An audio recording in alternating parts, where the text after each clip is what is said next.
हाय सो नमस्कार, कैसे हैं आप सभी। आई होप आप सब बहुत अच्छे होंगे। तो यहाँ पर बहुत सारे स्टूडेंट इस बात को लेकर कंफ्यूज हैं कि क्या उनका रिजल्ट भी यहाँ पर परसेंटाइल में आएगा। इससे पहले जो कट ऑफ का डॉक्यूमेंट वो देख रहे हैं उसमें परसेंटाइल में कुछ सब्जेक्ट का रिजल्ट देखने को मिल रहा है। तो अब स्टूडेंट जानना चाह रहा है कि आखिर परसेंटाइल क्या है, और दूसरा ये कि क्या उनका रिजल्ट भी परसेंटाइल में आएगा और उसके क्या इफेक्ट यहाँ पर हो सकते हैं। तो सबसे पहले वीडियो में आगे बढ़ूं, मैं आपको बता दूं कि आपके लिए ज़रूरी है कि आप इस चैनल को सब्सक्राइब तो करें ही, साथ ही साथ आप टेलीग्राम पर भी हमारे चैनल को ज्वाइन करके जरूर रखें, क्योंकि जैसे ही कोई अपडेट होता है वो टेलीग्राम पे सबसे पहले हम अपडेट कर देते हैं। कोई भी छोटी मोटी बात होती है तो टेलीग्राम के माध्यम से आप तक सबसे पहले पहुंचाई जा सकती है। तो टेलीग्राम पे जरूर आप ज्वाइन करके रखें। और दूसरी इंपॉर्टेंट चीज़ कि जनवरी में अब हमारे पास में बहुत सारे स्टूडेंट के लगातार मैसेज आ रहे हैं कि सर जून वाला जो बैच है वो कब शुरू कर रहे हो। तो वो मैं आपके लिए कल लॉन्च कर दूंगा। बैच हम शुरू कर रहे हैं 21 या 22 जनवरी को अपने क्लासेस शुरू कर लेंगे, और वो हमारी एप्लीकेशन के ऊपर शुरू होने वाले हैं। तो अगर आपने एबी गुरुजी एप्लीकेशन को डाउनलोड नहीं किया है तो वो भी जरूर डाउनलोड कर लीजिए। और इसका एक और फायदा आपको मिलेगा कि वहां पर बहुत सारे डॉक्यूमेंट्स हमने फ्री में यूजीसी नेट के रिगार्डिंग दे रखे हैं, और साथ ही साथ इस बार के एग्जाम में आपके कितने चांसेस हैं वो भी आप हमारी एप्लीकेशन पर पूछ सकते हैं। तो प्ले स्टोर पे आपको मिल जाएगा डाउनलोड का, और ऐप वालों के लिए मतलब आईफोन यूजर्स के लिए वीडियो के डिस्क्रिप्शन में लिंक भी दिया गया है।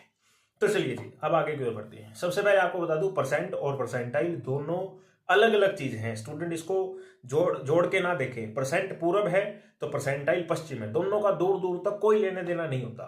जैसे एग्जाम्पल के तौर पे मैं बताता हूँ, एक सब्जेक्ट है, कोई भी सब्जेक्ट एग्जाम्पल के तौर पे अपने ले सकते हैं। कॉमर्स ले लिया। कॉमर्स वाले बच्चों का दो पेपर यहां पर दिया गया है, एक शिफ्ट 1 का पेपर है, एक शिफ्ट 2 का पेपर है।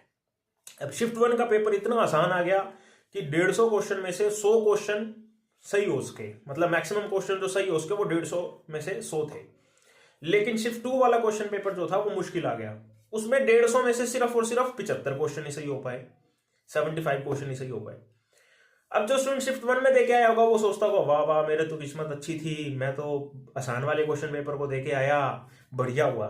और शिफ्ट 2 वाला बेचारा सोचेगा यार मेरी तो किस्मत खराब है यार, मेरा क्वेश्चन पेपर तो इतना हार्ड आया, इतना हार्ड आया कि क्या बताऊं, ज्यादा से ज्यादा हमारे क्वेश्चन पेपर के अंदर तो 75 ही क्वेश्चन सही हो सकते थे। अब ये जो पार्शियलिटी है, ये जो भेदभाव है, ये जो भावनाएं हैं स्टूडेंट के बीच में, ऐसी ना इसका एक तरकीब है। हम पेपर 1 के अंदर पढ़ते हैं एनआरटी और सीआरटी, नॉर्म रेफरेंस टेस्ट और क्राइटेरिया रेफरेंस टेस्ट। तो नॉर्म रेफरेंस टेस्ट एक इस तरीके का टेस्ट है जो इस भेदभाव को खत्म कर देता है। यानी 150 में से 100 क्वेश्चन हासिल करने वाला बच्चा और 150 में से 75 शिफ्ट 2 के अंदर हासिल करने वाला बच्चा, इन दोनों बच्चों को खींचकर 100 परसेंटाइल पर लाके खड़ा कर देते हैं। ये 100 परसेंटाइल के ऊपर आके खड़े हो गए।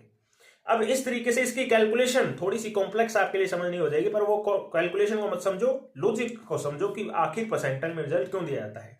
उम्मीद करता हूं आपको बात समझ में आ गई होगी कि हार्ड आया आसान आया ये बैलेंस नहीं बन पाता है। इसलिए ये बैलेंस जितने क्वेश्चन मैक्सिमम सही हो पाए उसके आधार पर यहां पर कर दिया जाता है। तो 75 वाले को भी खींच के 100 पर ले गए और 100 वाले को भी 100 परसेंटाइल पर लेकर आ गए, तो दोनों बराबर वाली स्टेज पर आ गए, और इस तरीके से रिवर्स कैलकुलेशन यहां पर कर दी जाती है। अब यहां पर बात करते हैं इसका नुकसान क्या होता था। अब मान लो मेरे एक बैच में बच्चा था, 2020 की बात है या पता नहीं 21 की, उसमें एक बच्चे का 0.01 परसेंटाइल से जेरफ रुक गया। अब उसको ये नहीं पता लगता कि 0.01 परसेंटाइल के अंदर कितने क्वेश्चन से उसका जेरफ रुका है। क्वेश्चन नहीं पता लगते थे, रिजल्ट आ गया, रिजल्ट हाथ में भी है, क्वेश्चन खुद के भी पता है कि मैंने कितने सही किए थे, फिर भी नहीं पता कि कितने क्वेश्चन और सही कर लेता तो जेरफ आ जाता या नेट हो जाता, कितने क्वेश्चन से मेरा रुक गया। ये चीज यहां पर सबसे खास निकल कर आती है कि अब परसेंटाइल के अंदर रिजल्ट आ गया तो स्टूडेंट थोड़ा सा फंस जाता है। पर यहां पर आप सभी के लिए खुशी की बात क्या है, खुशी की बात यह है कि इस बार कोई ऐसा सब्जेक्ट था ही नहीं जिसका किसी अलग दिन में एग्जाम हुआ हो या किसी 2 शिफ्ट के अंदर एग्जाम हो। हर बड़े से बड़ा सब्जेक्ट एक ही शिफ्ट के अंदर इस बार एनटी ने सलटा दिया। स्टूडेंट ज्यादा होने के बावजूद सलटा दिया। मेरे ख्याल से इस बार सेंटर ज्यादा इन्होंने कर दिए, जिसकी बदौलत ऐसा हो पाया है। तो बहुत ही अच्छी बात यहां पर है कि इस बार शायद ही कोई ऐसा सब्जेक्ट होगा। शायद किस लिए लगा रहा हूं, क्योंकि 6 तारीख को जिन बच्चों का एग्जाम होना था, कुछ बच्चे ऐसे थे जिनका 14 तारीख को हुआ था, और 14 तारीख वाले कुछ बच्चे थे जिनका 19 तारीख तक खींच के चला गया था। कुछ आंध्र प्रदेश में या तेलंगाना के आसपास कुछ प्रॉब्लम आई थी साइक्लोन वगैरह की, इस वजह से शायद लगाना पड़ रहा है। वरना तो सभी सब्जेक्ट के ही यहाँ पर परसेंटाइल के अंदर देखने को परसेंट के अंदर आपको आपकी कट ऑफ देखने को मिली। परसेंट का मतलब तो सिंपल से आपको बता देंगे कि इतने क्वेश्चन पे आपका जेर और इतने क्वेश्चन पे नेट है।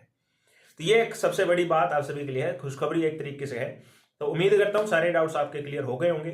आप यही मान के चलो कि आपको इस बार परसेंटाइल देखने को नहीं मिलेगा, बस सीधी सी बात ये है, परसेंटाइल नहीं देखने को मिलेगा, आपको परसेंट ही देखने को मिलेगा, ये मान के चलो। क्योंकि कुछ एक बच्चे ही होंगे वो, और उसके आधार पर शायद वो परसेंटाइल में काहे को देंगे, परसेंट के अंदर ही आपको दे देंगे, मतलब कितने क्वेश्चन सही करने पर आपका क्लियर हो सकता है या हुआ है।